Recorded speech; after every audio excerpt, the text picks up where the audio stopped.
Hai semua, Assalamualaikum dan selamat sejahtera. Bertemu lagi kita dalam kelas Pendidikan Kesihatan tahun 1 bersama-sama dengan saya, Cikgu Haflizan. Jom belajar. Tajuk kita pada hari ini ialah bantu-membantu. Sebelum kita masuk ke tajuk kita pada hari ini, ada 3 objektif pembelajaran yang perlu kamu capai di akhir sesi pembelajaran kita pada hari ini. Yang pertama, mengetahui dan menyenaraikan adab berkomunikasi di rumah dengan ahli keluarga. Yang kedua, mengetahui dan menyenaraikan peranan diri sendiri dan ahli keluarga di rumah.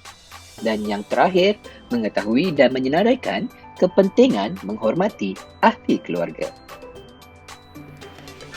Baiklah anak-anak murid, sekarang mari kita lihat gambar raja yang telah disediakan. Gambar raja menunjukkan Alicia sekeluarga sedang makan bersama-sama. Jom kita dengar perbualan mereka. Sila makan. Terima kasih Alicia. Tolong hulurkan air.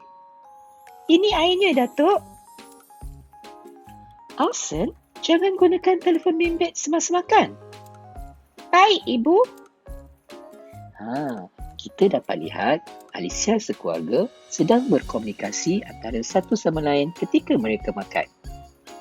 Dan mereka mengamalkan adab-adab terpuji ketika mereka berkomunikasi antara satu sama lain. Sebagai contoh, Alicia mengutamakan orang yang lebih tua untuk makan terlebih dahulu dengan menjemput mereka makan. Sebagai tanda menghargai perbuatan mereka, ayahnya telah mengucapkan terima kasih kepada Alicia.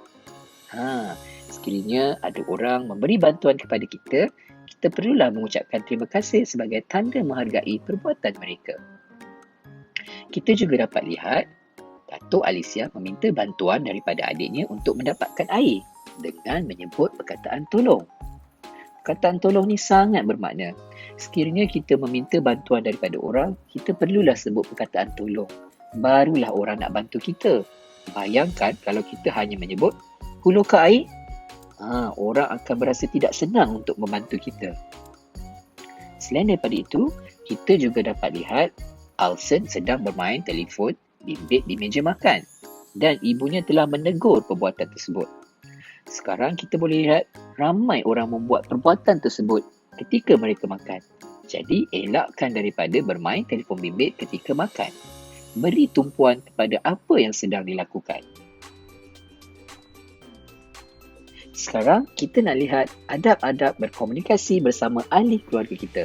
Berdasarkan situasi Alicia tadi, ada beberapa adab-adab berkomunikasi yang telah cikgu sebutkan. Yang pertama, ketika kita berkomunikasi dengan orang yang lebih tua, kita haruslah menggunakan bahasa yang sopan. Jangan menggunakan bahasa yang kasar ataupun perkataan-perkataan yang tidak elok ketika kita berkomunikasi dengan orang yang lebih dewasa. Yang kedua, kita perlulah bercakap dengan nada yang rendah dan lemah lembut. Jangan sesekali kita meninggikan suara dan bercakap kasar dengan ahli keluarga kita. Yang ketiga, kita perlulah menghormati dan menghargai masa bersama-sama dengan ahli keluarga kita. Ini adalah perbuatan yang telah ditunjukkan oleh Alsen sebentar tadi.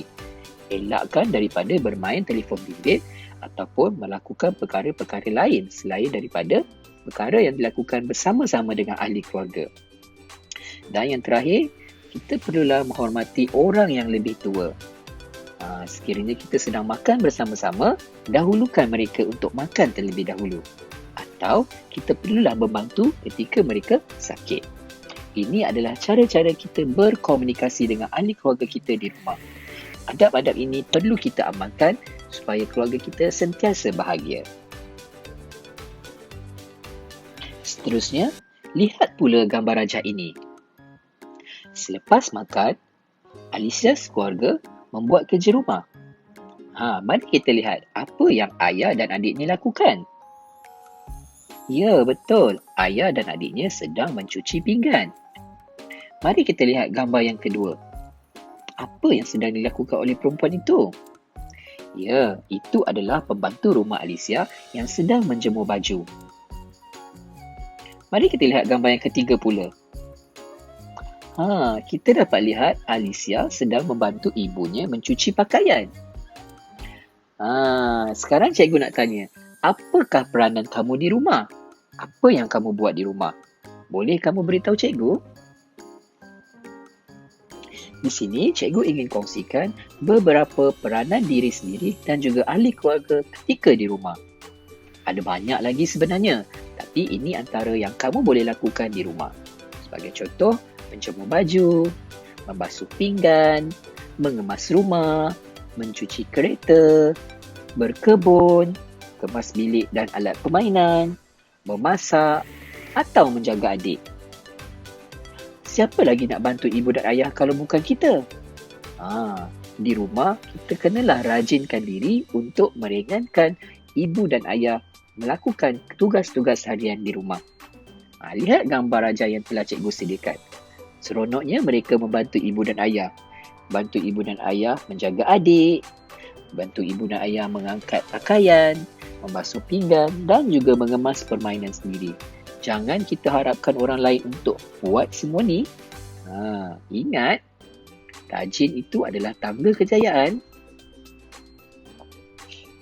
Seterusnya, cikgu ingin kongsikan kepentingan menghormati ahli keluarga, menjaga adab ketika kita berkomunikasi dan juga menjalankan tanggungjawab ataupun peranan kita sebagai ahli keluarga. Ada 3 di sini. Yang pertama, menjaga keharmonian dan kesejahteraan keluarga. Keluarga kita akan hidup harmoni, tenang dan damai. Tidak bergaduh, tidak berpecah belah dan sebagainya. Yang kedua, sudah tentu ia akan menjaga perasaan ahli keluarga. Sebagai contoh yang cikgu sebutkan tadi, bila kita bercakap dengan orang yang lebih tua, kita perlulah merendahkan nada suara kita dan juga bercakap dengan menggunakan bahasa-bahasa yang sopan dan lemah lembut.